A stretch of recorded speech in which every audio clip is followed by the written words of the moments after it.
Michael Popok, Legal AF, a powerful new brief filed with the Supreme Court of the United States, led by Judge Michael Luttig. He who wrote the tweet that saved democracy to stop Donald Trump interfering with the peaceful transfer of power and to give a backbone and to run a steel rod up the backside of Mike Pence as he was brought in as a consultant, this former federal judge, conservative, Federalist Society member of Mount Rushmore, a lion of the Federalist Bar. He got off the sidelines of history, he stepped into the fray, and he gave Mike Pence what he needed to reject the overtures of Donald Trump to stop the peaceful transfer of power. And now he's back.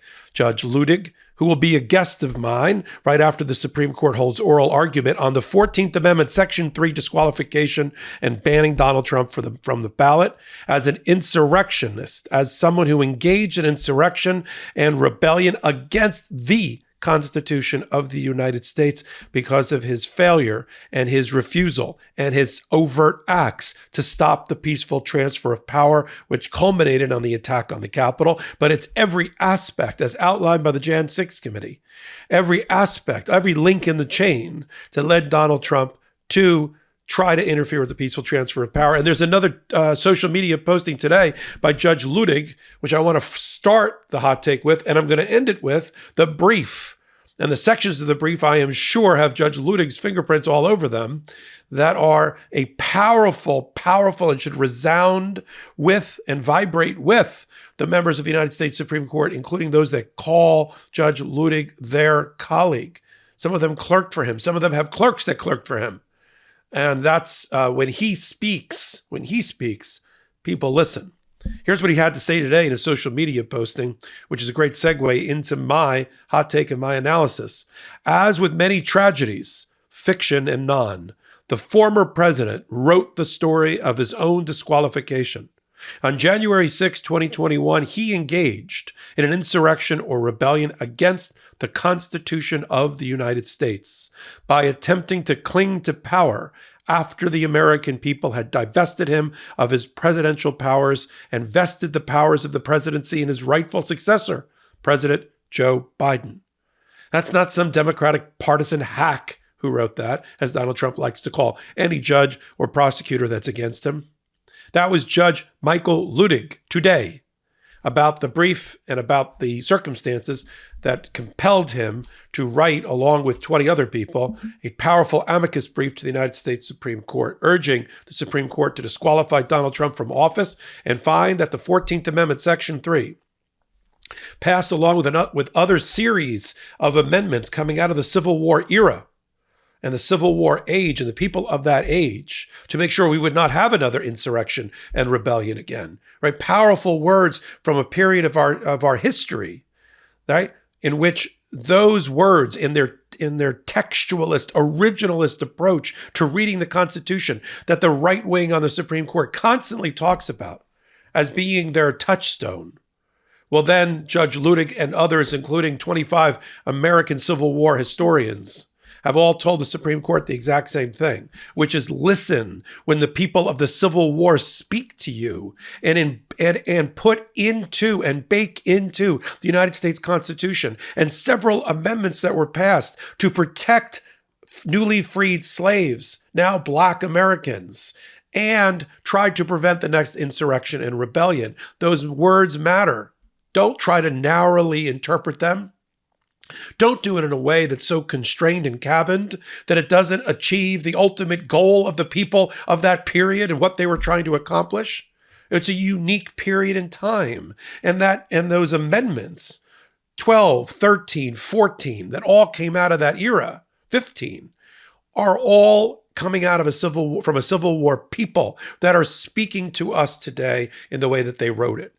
And quickly, Judge Luttig and the others that wrote their brief that's now before the Supreme Court, which I'm sure will be addressed by the Supreme Court. For those that think that amicus briefs, for instance, have no real value, they're just vanity pieces that are written by former or retired judges or historians or lawyers or people with axes to grind. They're not really considered by the United States Supreme Court. Balderdash. That's untrue. We just saw an example just a month ago. In the beginning of January, in which 3 judges of the D.C. Court of Appeals instructed Donald Trump's lawyers to be ready and prepared to discuss aspects of issues in their immunity, presidential immunity assessment as to whether there is absolute presidential immunity for a criminal president in office to dismiss his indictment. They liked aspects of amicus briefs that were filed, and asked the lawyers to be ready to debate those. It's not just what the parties put in their briefs. Once these amicus briefs are accepted, I want to talk about the one that was just filed by Judge Luttig and his colleagues, including full disclosure, my own law partner, senior law partner, Nick Rostow, who also served 2 Republican administrations. He's part of that team, that band that's, again, gotten off the sidelines of history and into the contact sport of protecting our democracy in ways that only they can. And if I had to pick a quarterback to do it, it would be Judge Luttig. Let me read to you. The brief's 50 pages, but there's a section of it that just pops out. And I am and I've let the judge know this, and I'm not trying to be obsequious. I am I'm not sure what to call this, a Lutugian when it comes to what the 14th Amendment Section 3 says. Many judges in courts get it wrong because they don't realize that the language refers to the Constitution and an insurrection or rebellion against the Constitution, the same, to use the phrase from the actual amendment. People have interpreted that because it's easy to remember, of course, the end of the insurrection or rebellion, the last attempt to light the match and lit the fuse to blow up the Capitol by Donald Trump and his followers and those that follow him to stop the peaceful transfer of power.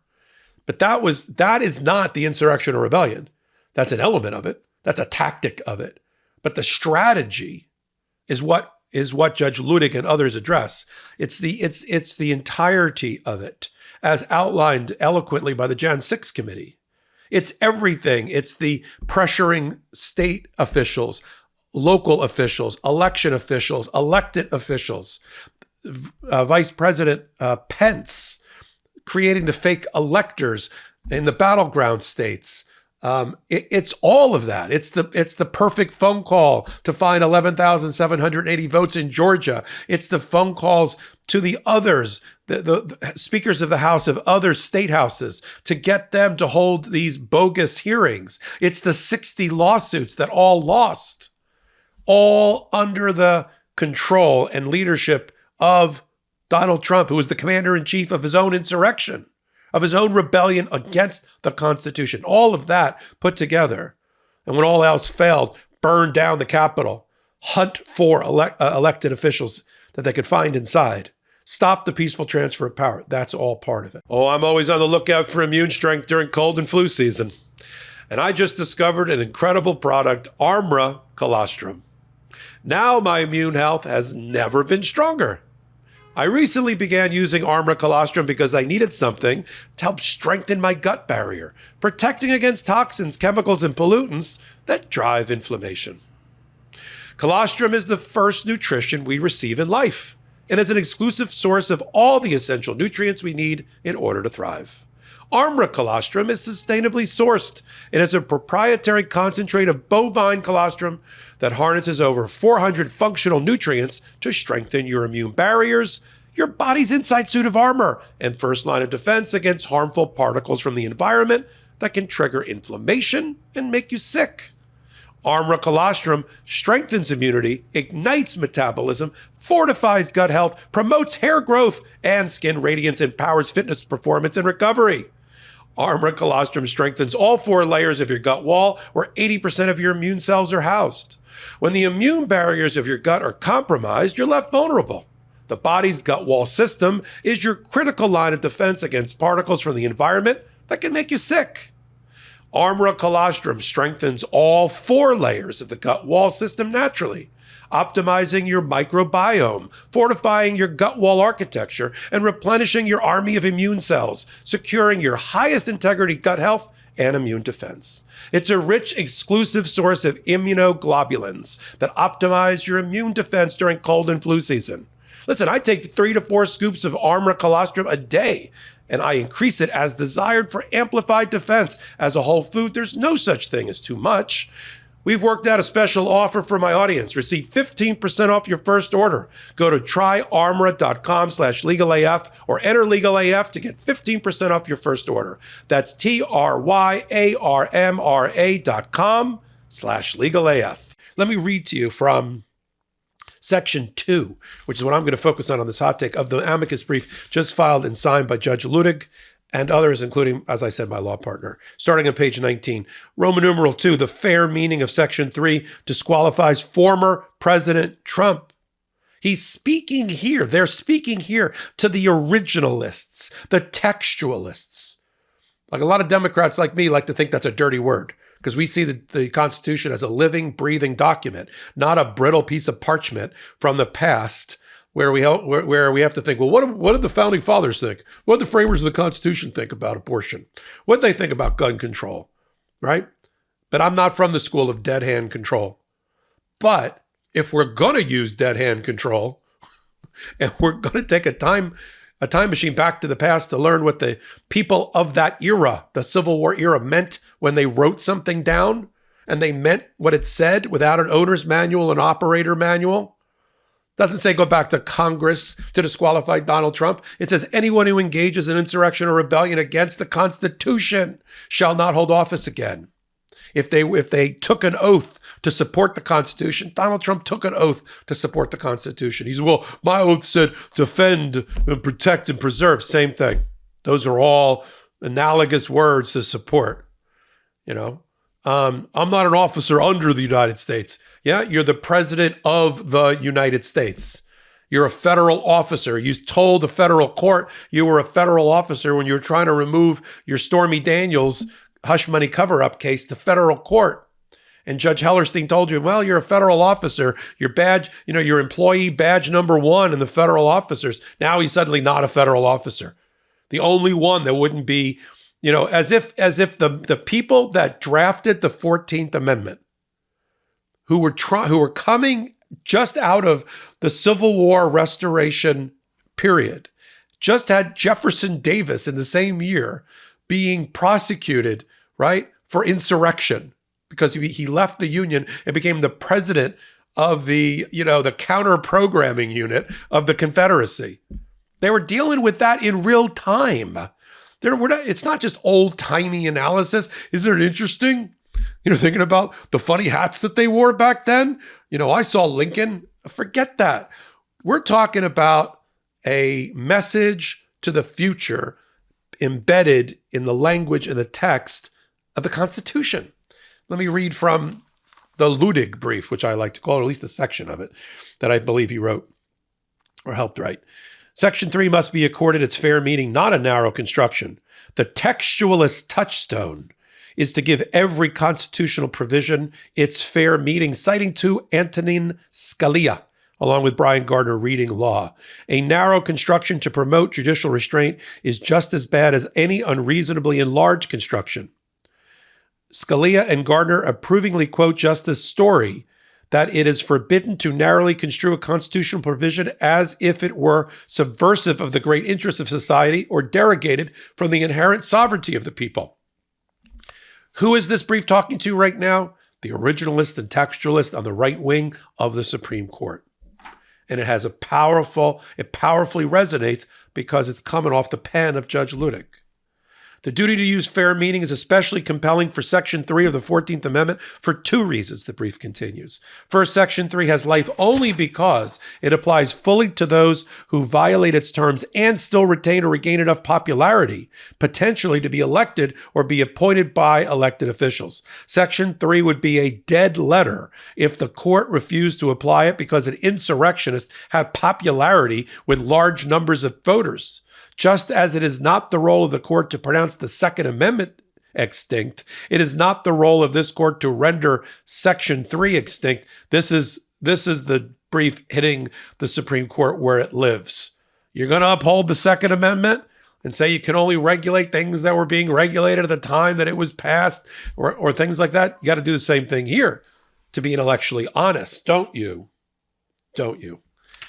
Second, the Civil War generation. And I love that turn of the phrase because it instantly puts you in the mind of the people who drafted and what they were trying to accomplish, not just by the 14th Amendment, but a series of amendments around it to protect Black citizens, protect their right to vote, make sure they were not lynched, and to make sure that people that were supporting slavery, listen up, Nikki Haley, supporting slavery, the root cause ultimately of the Civil War, would not come back into power and be rewarded just because they were popular again. Like Jeff Davis wasn't going to be president of the United States after the assassination of Abraham Lincoln. And they made sure that wasn't going to happen. They weren't going to leave it to the American people and the populace to decide that, right?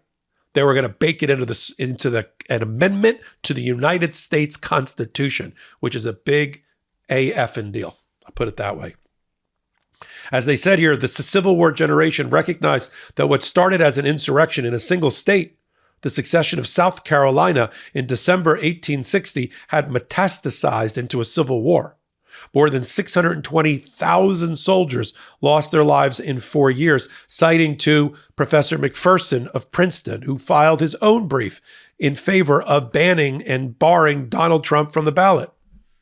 Section 3 of the 14th Amendment was the Civil War generation's powerful deterrent to ensure that even an at first localized insurrection would never happen again. And that's why that section has to be liberally interpreted. They then go on to say the President of the United States obviously is an officer of the United States. Even Jeff Davis, who was on trial for insurrection, frequently referred to himself as an officer of the United States. And so they go through the Constitution related to that. But then we get down to that the Jan 6, 2021 armed attempt to prevent the peaceful transfer of executive power was an insurrection against the Constitution. As they say on page 24 of their brief, the peaceful transfer of executive power is not merely a norm or tradition. It is the foundational mandate of Article 2 of the Constitution. Section 1, Clause 1 of Article 2, often called the Executive Vesting Clause, provides that the executive power shall be vested in a president of the United States. He shall hold his office during the term of 4 years, and together with the vice president chosen for the same term, be elected as follows. As Chief Justice Marshall put it, right? He is the Mount Rushmore of the Supreme Court. The first Chief Justice that actually established the role of the United States Supreme Court. His teachings in Marbury versus Madison were so important back in 1807 that I spent 3 weeks of a 12-week course on constitutional law in law school just on Justice Marshall in Marbury versus Madison. And as they quote in the brief on page 25, the president is elected from the mass of the people, and on the expiration of the time for which he is elected, returns to the mass of the people again. That's our problem. Donald Trump didn't want to return to the mass of the people. He wanted to cling to power, and we needed to rip it away from his whatever dead, white, cold fingers. January 6th, the brief goes on, saw an insurrection against the Constitution because there was a threatened and actual use of armed force to thwart the counting of electoral votes that is mandated by the 12th Amendment as part of the transfer of executive power that is required by the Executive Vesting Clause. That's Article 2, the 12th and 20th Amendments, right? This on page 26. The January 6, 2021 insurrection sought to prevent the vesting of the authority and functions of the presidency in the newly elected president, Biden. The Civil War generation certainly understood that the threat and use of force to prevent a newly elected president from exercising executive power is an insurrection. Indeed, the activities of federal officials to prevent Lincoln's inauguration were one basis for the Section 3 of the 14th Amendment. See, for people that fell asleep in history class or civics class, they tried to stop Lincoln's inauguration, to stop him and the peaceful transfer of power, and that was one of the bases for Section 3 of the 14th Amendment. I mean, the Civil War generation, didn't take amending the Constitution lightly. Let's put it that way. Moreover, the Lincoln analogy continues, the event that precipitated succession was the election of a president, Lincoln, by a constitutional majority. On November 10, 4 days after Lincoln won, think of Biden as Lincoln here, South Carolina's legislature called a convention to consider secession, and both of South Carolina's U.S. senators resigned. Can you imagine that today? Biden wins and senators resign and states like, Texas say we're going to secede from the Union?